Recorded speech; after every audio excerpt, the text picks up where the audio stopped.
So when you read a lot of books during the month, it's almost inevitable that you're going to run into some that are really good and some that are just kind of meh. You guys, I am so excited to share with you that in this past month of September, it was by far my best reading month of the year. And I'm talking specifically about the quality of the books that I read. There were no bad books. I am so excited to get into it with you today. We are going to share 6 books that I read. No spoilers whatsoever, just enough information that if you've not read any of these series or read any of these standalones, there's maybe something to pique your interest that you can get in and enjoy them, I hope, as much as I have. We've got lots to talk about today. I'm very fired up. Welcome to another edition of BellTube.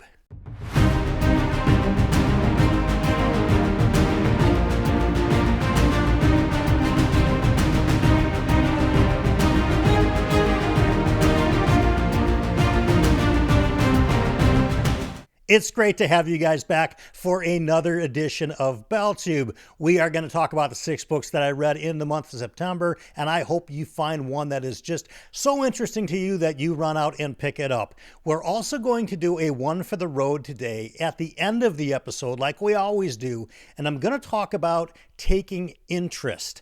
And if that seems a little bit mysterious to you, just stick around to the end. I think you're going to find some value there. So let's get into some of these amazing books. So just to kind of prepare you, I'm going to do this in sort of a random order. It's not necessarily the order in which I read the books. They just seem to flow better for the sake of the video. All right, one of the books that I read this month was entirely because of you guys, the BellTube community. We do a community poll every month. It's completely free for all subscribers. And I give you about 3 or 4 different books to choose from, any of which I'd be fine with reading, and you guys select what's going to be on the TBR. In August for September, you guys selected Daniel Abraham's A Shadow in Summer. This is book 1 in the Long Price Quartet series. Wow, this book was amazing. Now, I have to give credit where credit is due.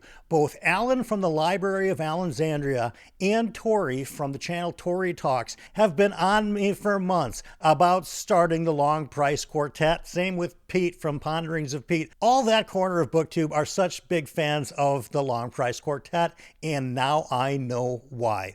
Of course, Daniel Abraham is half of the James S.A. Corey team behind the book series and the TV show The Expanse, but I'd never read any of Daniel Abraham's solo works.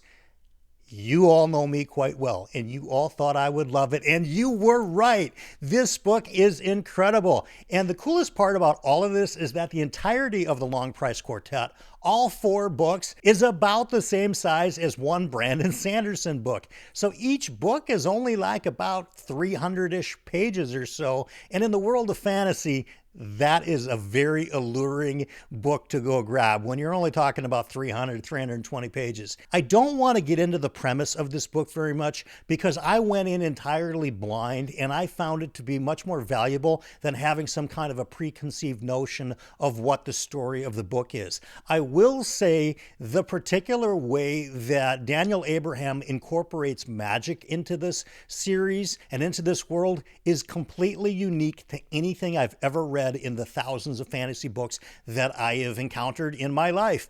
It's all about poetry, which is really cool. And the magicians are actually called poets. I wouldn't have thought of that in a million years. If I was going to sit down and write my own book, poetry and calling the mages poets wouldn't even make my top 100 ideas. So props to Daniel Abraham for the creativity and the originality. This book has so much. It's got political intrigue. It's got some romance. It's got some love triangles in a very cool way. Nothing that you would go, ugh, a love triangle, puke. No, a really cool way of doing it in an engaging way that you want to know kind of what happens. There are intricacies within this world that I've not found in any other book series that I've ever read. So of course this begs the question, am I going to continue my journey in Long Price Quartet? Duh. I don't know if there's a bigger way of saying duh than just saying duh. Maybe I'll throw up some text on the screen in giant letters saying D-U-H, duh.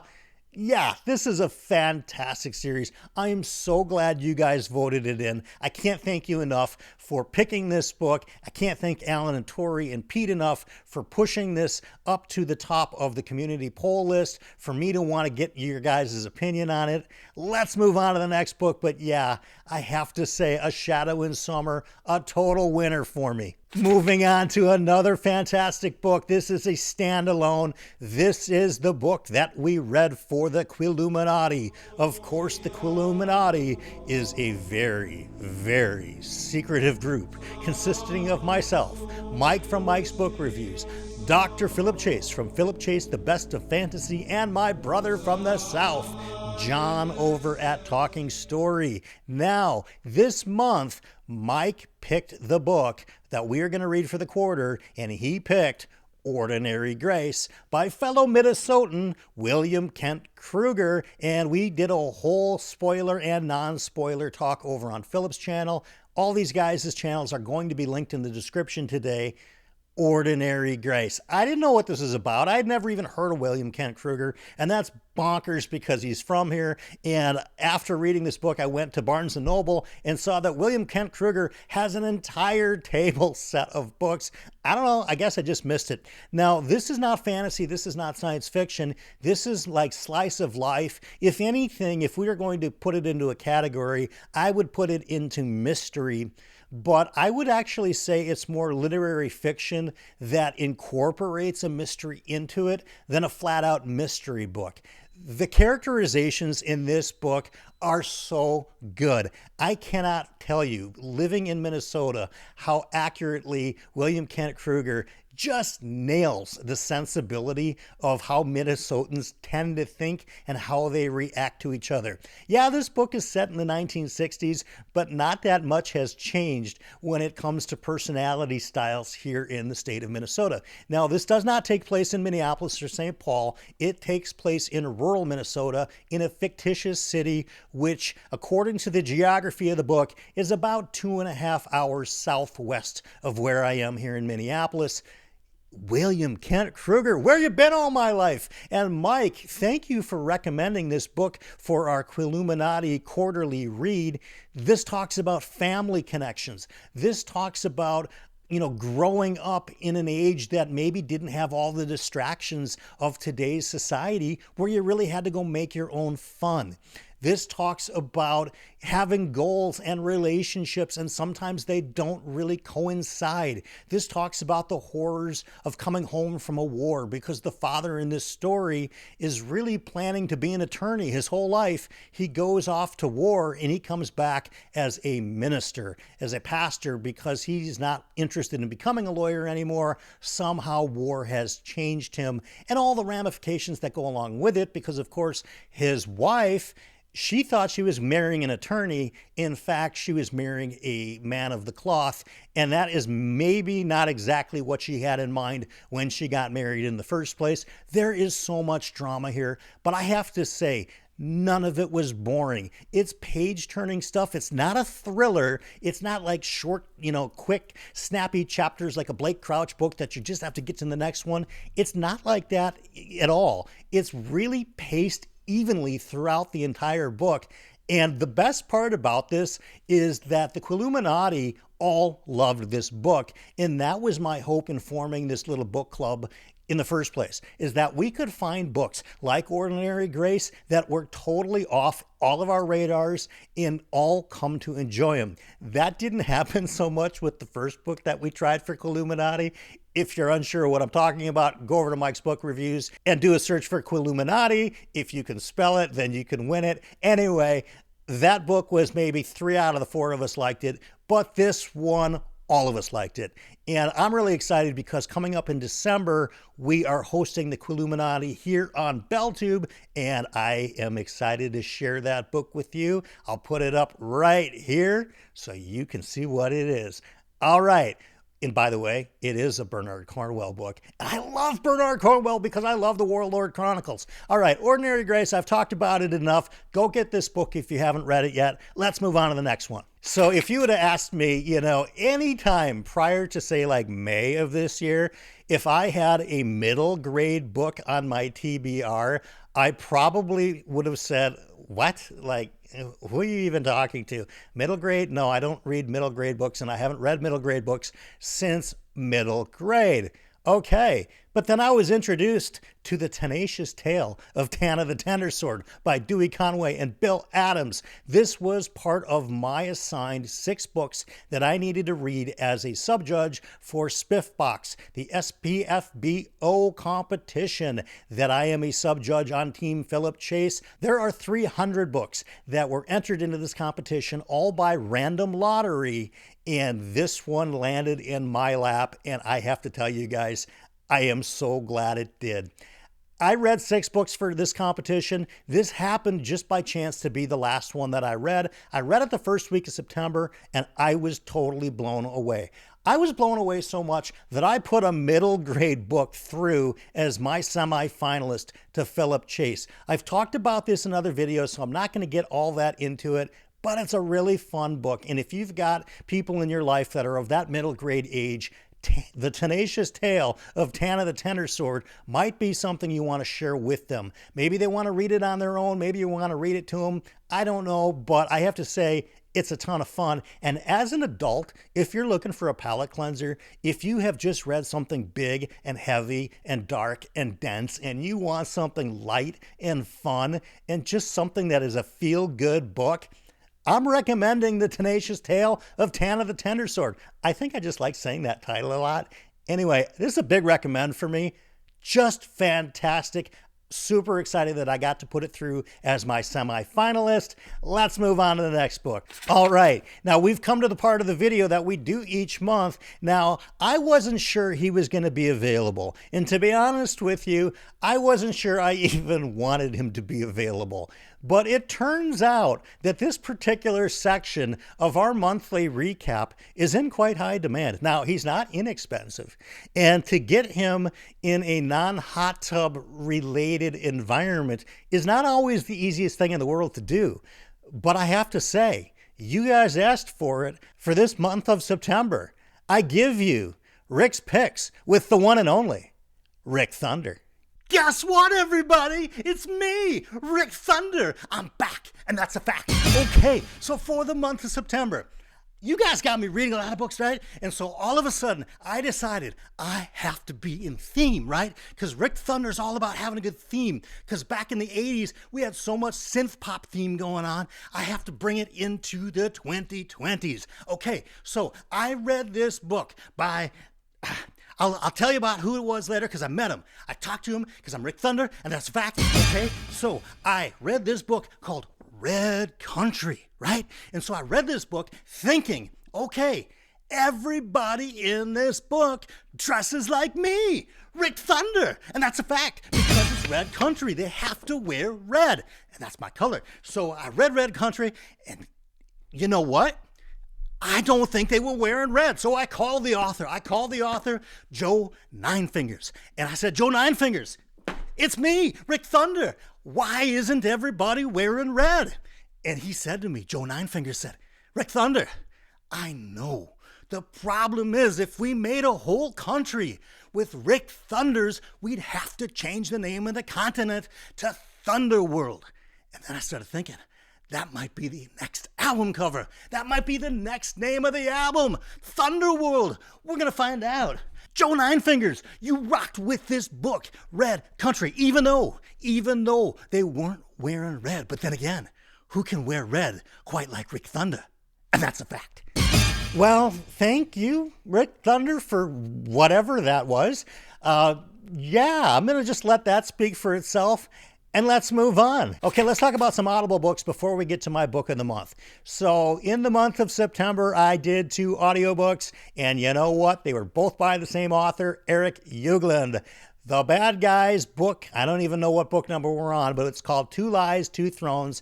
We follow our main character, Clyde Hatchet, who has been transported from Earth to the magical world of Valdrani, where he is basically playing in this gigantic game controlled by a series of gods.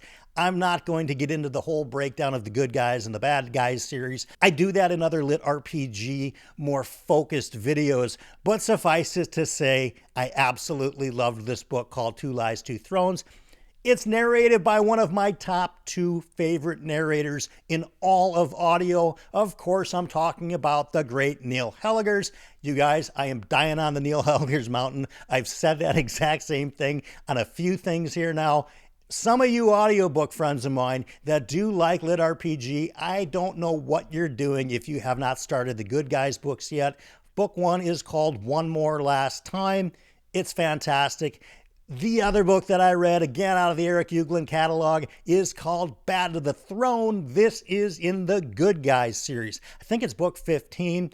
I can't remember, but I have to say, the main character, Montana Cogshall, I just love this dude so much. He comes from Earth, he goes to the land of Aldrani, and he is all brawn. This is like a giant 400-pound barbarian that has all the sensibilities of somebody that grew up in Detroit.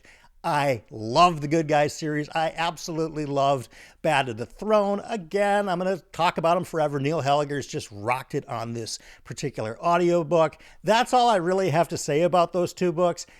They're fantastic. You guys, if you're going to get into litrpg, and, you know, cultivation isn't really your thing, so maybe Cradle's not really what you're looking for. And Wandering In seems really onerous to get started in because of the barrier to entry, particularly because of the size of not only the series, but book 1 being like 45 audio hours, which, by the way, is great, you know, in terms of value, you know, for your credit, right? The amount of hours of entertainment you get from one simple credit. Wandering In is, of course, unmatched in that regard, but I sort of think it's the Wandering meh. It's not really my favorite series. Okay, I'm not dunking on Wandering In. I'll save that for another video closer to the end of the year. But the Good Guys, these books are like, you know, 10 to 12 hours long. Same with the Bad Guys. If you are curious about this series, if you think that some of my recommendations have not led you astray so far, let's give these a try. I need more of you to talk about the Good Guys and the Bad Guys with in the comments. Let's get at it and let's get to the next book. All right, it's time to talk about the book of the month. Now, as much as I loved those prior 5 books that I just shared with you, there is one that has been raised above and beyond all of them. If there were more than 5 stars I could give to a book, this would surely be one of them, and I am talking about book 3 in the Malazan Book of the Fallen, Memories of Ice. All I can say is, wow, I am totally blown away by so many elements of this book. As you know, you guys voted in Gardens of the Moon in that community poll back in February because Malazan really wasn't on my immediate to-do list this year, but you guys voted it in. I was like, you know what? I'll read Gardens of the Moon. Great. You know, I'll probably think it's fine and I'll just move on from there and get to the rest whenever I feel like it. But I think you guys know me better than that, and you knew I would be sucked in, and you know what? You were right. I loved Gardens of the Moon. Now, I had to wait about 4 months between Gardens of the Moon and Deadhouse Gates because I really did not want to be reading these simultaneously while I was reading 1 book a month in the Sun Eater series. So we did all the Sun Eater, then we went into Deadhouse Gates, and now, of course, in the month of September, I read Memories of Ice, and it brings us back to the cast, for the most part, of Gardens of the Moon, which I absolutely loved. I have to say, so far in my Malazan journey, I have liked each book better than the prior book. So, you know, Memories of Ice I thought was better than Deadhouse Gates. Deadhouse Gates I liked better than Gardens of the Moon. And I am really hoping the new one, House of Chains, that I'm just starting now, even exceeds this. Who knows? Even if it doesn't, I have to say, Memories of Ice is just such a high bar of a book. If it even approaches close to it, if any of the books in the Malazan, Book of the Fallen come close to my experience with Memories of Ice, I am going to be fired up. So what did I like about this book? The characters are fantastic. There are so many of them, but at no point did I feel overwhelmed. Like I didn't know which character was which, or I didn't know, where things were going on, or I had to refer back to the map. It's very possible that if you read this book, you're going to be referring back to the map a little bit if you care about geography. I am not a huge military fantasy reader, by the way. So for me to have fallen in love with Malazan is just plain old bonkers to me, because this is military fantasy at its peak level. So yeah, the characterizations, across the board are fantastic. The magic, I hate to even call it a magic system, but the way that magic works in this Malazan world is highly unique. And I don't totally understand it quite yet, but I don't think I'm supposed to quite yet into book 3, and I'm fine with it. Steven Erikson is 100% earned my trust. So far, this whole business about the Warrens, I just love it. Different Warrens for different types of magic. And of course, there's some characters in these books that are going to go down as all-time favorites of mine forever. I'm not going to share which ones yet because I want some of you guys that haven't read Malazan yet to experience the same fun that I have. Unfortunately, a lot of people kind of chimed in and started talking to me about their favorite characters in this series before I even encountered them, and that does kind of color the book a little bit. I'd prefer that not happen, by the way, so note to all you guys, don't tell me too much about Malazan, please. But you guys, if you are thinking about Malazan, the biggest problem and the biggest hurdle that I always hear, it's the same hurdle I hear about Gene Wolfe's book, The New Sun. Oh, it's going to be too complicated. Oh, it's going to be too difficult. Oh, the learning curve is too high. Oh, the author just drops you in, you got to figure it out. I'm going to say what I always say. It's just a book. It is not advanced physics. It is not a Stephen Hawking paper on black holes. It is a book of fiction. I promise you, if you are watching this channel, you can read Malazan. You can read the Book of the New Sun. They're just books. And you know what? If you're not really getting it, slow down. Go back and reread the paragraph again. You're smart enough to figure out how to turn on YouTube. I promise you, you are smart enough to figure out what is going on in Malazan, and to say that, oh, it's too tough or it's too difficult, you're doing yourself a huge disservice because it's fantastic and you're going to feel good for sure when you finish these books and go, you know what? This really was not as hard as I made it out to be, and I had a blast with it. I cannot wait to continue my Malazan Book of the Fallen journey. Book of the month, without a doubt, is Memories of Ice. This is absolutely in the top 5 books I've read this year. It's a contender for Book of the Year. It's going to have some very stiff competition, but you know what, you guys? We're only 2 months away from naming a Book of the Year, so I suspect we're going to be talking more in detail about Memories of Ice closer to December. Okay, I want to share with you something that we're going to do starting in October, and we're going to do it throughout the rest of the year. And if it works, we're going to keep doing it for all of 2025. And that is, I'm going to limit these TBRs to quarterly TBRs, with the exception of the community poll. We're going to have that monthly. But I just feel like quarterly TBRs might be more interesting to you guys as viewers than a monthly TBR. So instead, what I think I'm going to do is a mid-month check-in, and we'll do it kind of like, you know, like the name says, middle of the month, and I'll tell you what I'm reading, what I think about them, if there's some things that are on my mind that I want to just kind of come across. I might actually even do it from a different part of my house, just to give you a little bit more variety. We'll get more into that as we do our first mid-month check-in, but it's something that's coming up that I wanted to share with you. We also have some really cool For Whom the Bell Tolls coming up in the month of October. Vera's coming up, which I'm really excited about. We are doing a special stream with some people at Podium Entertainment. They are a gigantic audiobook company. More on that as we get into October. So let's do a one for the road today, and I want to talk a little bit about taking interests in other people besides just ourselves. And I think when it comes to like extroversion and introversion, all of us are somewhere on a scale, right? I think that a lot of the times, you know, we will call ourselves, oh, I'm an extrovert or I'm an introvert. But I think there's a little bit more nuance to it than that, and it's more of a scale than a just define one or the other. Sure, we might have tendencies that lean us and balance us towards one or the other, but I want to share with you a little bit of an experience that I had the other day that I think if you exercise your extrovert side, you might find some value here. So I want to talk about taking interest in other people, and that can be as something as the mundane, just saying hello. So I was at Whole Foods the other day and I was in the butcher section. And this actually happened a couple of months ago where I started to, get to know the guy behind the butcher counter. And I just walked up and I said, you guys do such a great job here of displaying all your product and you're always just so professional. And I wanted to thank you for that. Now, if you ask yourself, how many customers ever walk up to the butcher, counter and thank them for the presentation of what their job is? The answer is probably, I'm the only one in their career that's ever done that before. So what did that do? That put an immediate smile on that person's face. By the way, his name is Keith. And Keith, I doubt you're ever going to watch this or see it.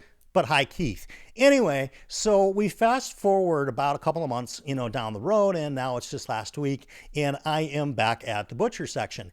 And because of this conversation that I generated a couple of months ago, basically just a compliment saying, you do a really good job, and if nobody else has told you, I'm going to tell you. It just put such a sparkle in this guy's eye that I walked into the butcher, area at Whole Foods last week, and I go right up and there's Keith. And I was going to get a thick cut pork chop. Now that might be like totally irrelevant to the point of this video, but I wanted a thick cut pork chop. And because of the fact that I took some interest in Keith and wanted to know a little bit more about his job and wanted to give him some compliments that maybe he hadn't already received before or ever received before, he says, Brian, and he knew my name because I introduced myself. And again, probably not a whole lot of people ever do that. He says, Brian, I had a feeling you might be coming in this week. Forget what's in the counter right now. Forget what's in the display. I've got one in the back that I was holding for you. Comes out, it's the best looking one by far. And again, big deal. It was a $6 pork chop, right? So it's not like I just, made some great bargain and the best thing in the world happened to me. But I wanted to share this today for One for the Road because that really wasn't my goal. All I wanted to do was give this guy a compliment saying, hey, you do a great job at work and it's really nice to meet you, and take some interest in something or somebody else besides ourselves and show it. And you know what? I might not have even been in the most extroverted mood at the time, but it brought out such extroversion in him that we became friends. And yeah, I got a great pork chop out of it, but it just really kind of went to show for me the importance and the value of taking interest in what everybody else in the world finds to be totally ordinary, totally mundane, and maybe build it up in somebody else's mind a little bit to let them know that what they are doing is actually important. I think you might find some value if you try to do that. I hope you do. You guys, I need to know in the comments below, what did you get up to in the month of September? Tell me what your favorite book was. You don't have to list everything if you don't want to, but I would love to know what your favorite book of the month for September was for you, because as you know, many, many times, you guys in the comments where I will meet you and I will discuss with you these books, many times what ends up on my TBR comes right from you guys, the BellTube community. I want to thank you guys for an amazing month of September. We're into October. We are not even 11 months old yet as a channel, and we're growing pretty good. I'm excited where we're going. I'm excited to have you along for the ride. Stay positive, everybody. And of course, here's your fortune.